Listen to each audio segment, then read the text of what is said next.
And let's bring you closer. Let's get close and comfortable. Hey guys, welcome back to my channel. My name is Summer Meyers. I'm a homeschool mom of 5 kids. And on this channel, we talk all things homeschool.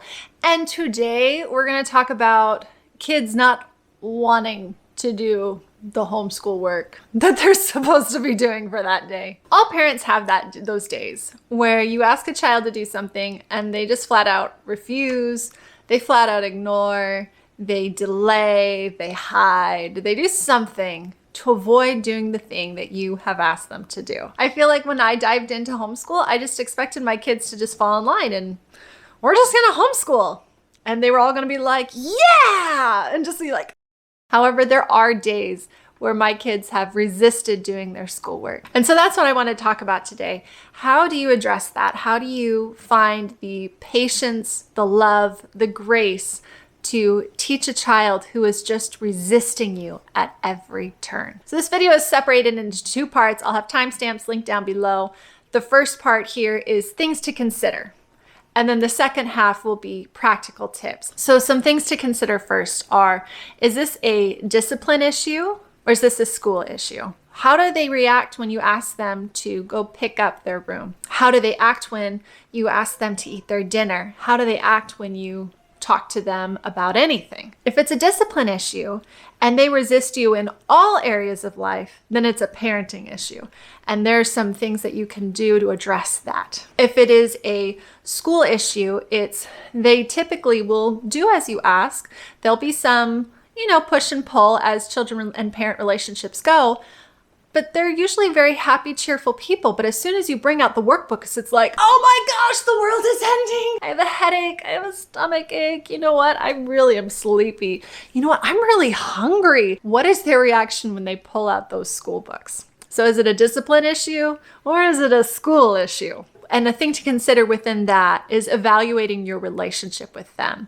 If your relationship is calm, secure, they trust you, they know that their best interests are in your heart, that you want them to succeed. And if they know that, then there will be less resistance when you ask them to do something. As far as schoolwork goes, if they are resisting it, but you do feel like that you have a mutual trust and understanding, then there's some other underlying issue here. And we'll talk about that in a second. Another thing to consider is set expectations with grace.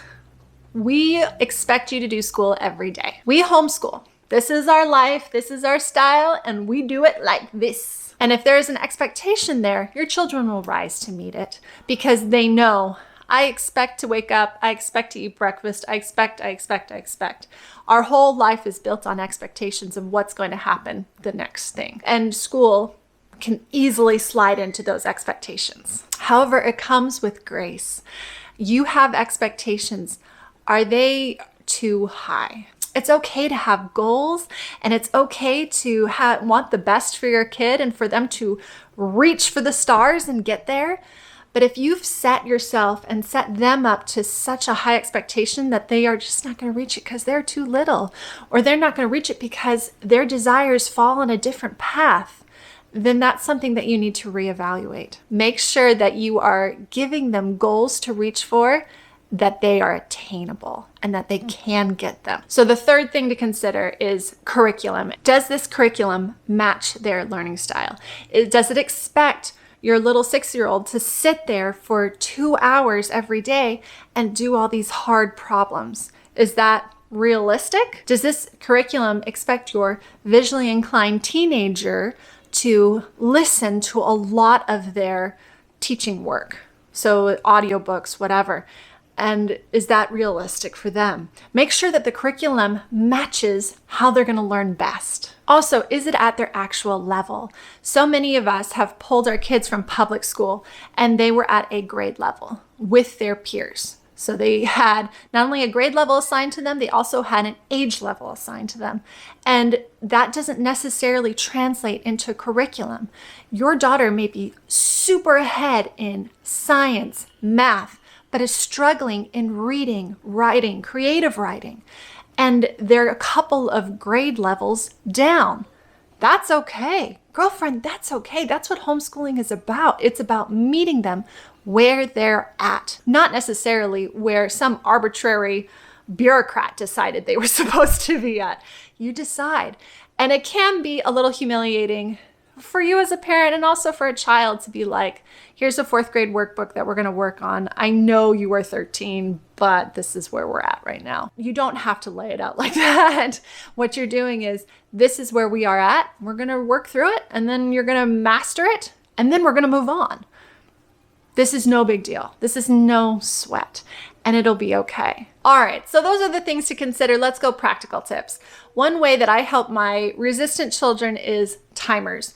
And timers have become such a huge part of our lives that I've had to buy several, and they're just like, there's one in every room of the house, and my kids love them. This was not something I anticipated when I bought them at first. I bought 2.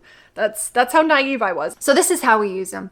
I will give them a set amount of time to do a certain task, and when the timer goes off, task is over. They're done. Mic drop, moving along. Because I'll tell you what, life is too short to be doing one task for that long. When you have a child that is resistant in doing schoolwork, get out a timer. Say, you know what, babe? You only have to do this for 10 minutes. And as soon as those 10 minutes are up, we're done. We're not going to worry about this anymore. And at first, they're going to be like shirking. Ask me how I know. They're going to sit around for 10 minutes twirling their pencil and be like, okay, I'm not going to do it for 10 minutes and then move on. And that's okay. You're building trust with them is what you're doing. You're saying, we're only doing this for 10 minutes. And now look, I'm holding my end of the bargain and we're not going to do it. They will see how much they can get done in 2 minutes, in 10 minutes, in 15 minutes. And now they bring timers in for their piano lessons, for their violin lessons, for cleaning up their room, for doing a chore. And they say, as soon as this timer is over, we are done. And it's a race. It's a race to beat the clock to get this done. But it also is a race to giving your brain a break. Sometimes after 15 minutes, your kindergartner's brain is toast. They're dead. They need a break. And a timer is a good way to remind yourself it's okay to just let this go. There can be some eeks. You've only got one problem left. That was so great. Timer's off. We can push through this. Or timer's off. We're not going to address this problem until tomorrow. So use your discretion. A timer is a tool. Don't make it use you. You use it. Check-off list for them. There's nothing more satisfying than doing a check. Even for people who aren't big checklisters, they still like doing the cross off. And it's true.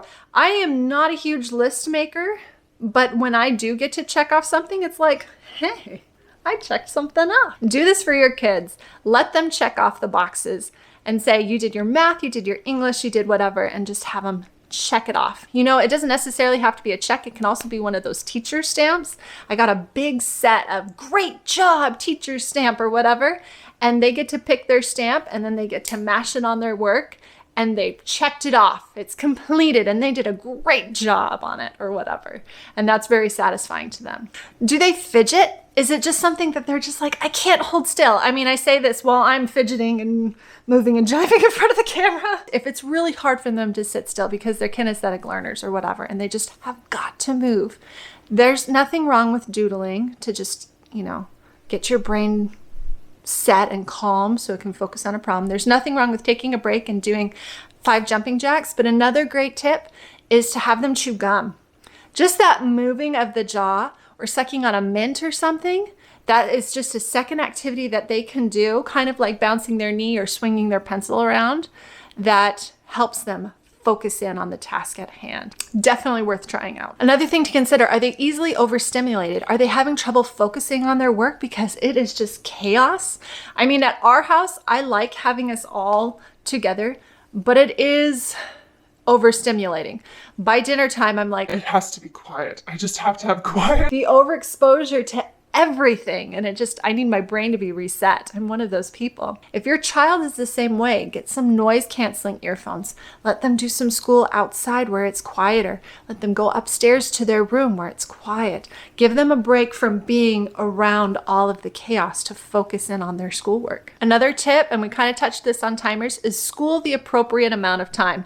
I have a card link up here for that and a link down in the description box for my video on how much time you should be schooling your kids. Children who are younger than 10 only need to school for a certain amount of time before their brain just like, nope, I'm taking vacation. So if you're trying to go all day on school for them, mama ain't gonna work. They're gonna resist you every step of the way because they're tired. They are tired. Too much of a good thing, man. Gives you a stomach ache. Okay, so I am not one of those moms that has like a mini store and my kids earn prizes. I have too much crap in my house to do that. Pardon my French. I have too much stuff in my house to just have like a zillion Dollar Tree toys that they can shop from and pick out. It ain't gonna work. I'm sorry, mama. It's not gonna work in my house. However, I am not above bribery. And I'll give you an example. I really wanted us to be schooling by 8:30. And I knew that was unrealistic because coming out of summer vacation, my kids have been sleeping until 8:30. So it wasn't gonna work. And so I had set the expectation to 9:30. I said, I want all of our chores done. I want us all dressed and ready and our beds made and ready to start the day, which means also eating breakfast and that sort of thing. And if we can do that, if we can reach it by 9:30, that means we can go somewhere. We can go school at the library. We can go to the museum. We can go to the park. We can go places if we are done and ready by 9:30. And the first week was like, nothing. My kids were just like, nah, we're not going to do this. And I had to reinforce that a little bit by saying, okay, if we can't be ready by 9:30, then we can't have yummy things like cereal. We're going to have to start eating oatmeal. So we did oatmeal for a week and that totally changed their mindset. And they helped work together and they reached this goal by 9:30. I mean, we're out the door going wherever the heck we want to go. And I say, where do you guys want to go when we get in the car? And they're like, we want to go here. Great, let's go. I mean, and that is such a reward to them. And it incentivizes them from doing it again and again and again every single day. So I set the expectation.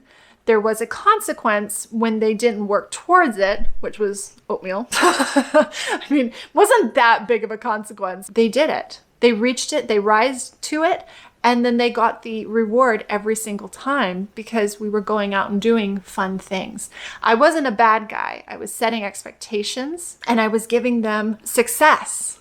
By doing this, we can now do fun things. And they saw the connection. And I think that's really why they continue to do it. So now that we're getting ready by 9:30, my goal is to push that back a half hour and set it to 9 o'clock. I'm not going to punish them with oatmeal again.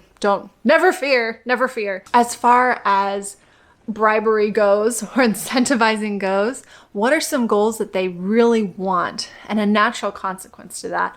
And it's hard with like a sit down workbook or curriculum. Okay, well, if you finish this, you get to go play outside, or you finish this, you get to go do something fun. So giving them a clear expectation of what you want to meet, set a time for them to finish it, and then incentivize it by saying, great, now you're done. Good job. Praising. The thing with bribery is that you're not bribing them to be good with a good thing. What you're doing is switching that and praising them for doing the good thing. The last thing I want to talk about with curriculum is also adapting it to suit your child. Do they really have to do all 50 of those problems?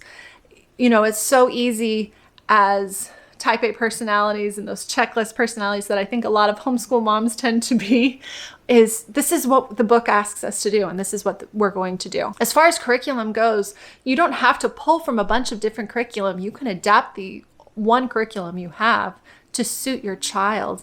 If they get a problem and quick and easy and they're bored with it, why make them do it over and over and over again? Just pass it off and say, well done. Or if they are just exhausted by the material that you have given them, break it up into a couple of days, girlfriend. Say, you know what? We're going to practice 10 problems today, and then we're going to practice another 10 problems tomorrow until you become really familiar with it. And that way you don't have to do all 50 at once. And that sometimes that'll incentivize them to be like, I don't want to do this every day. And then they just do it.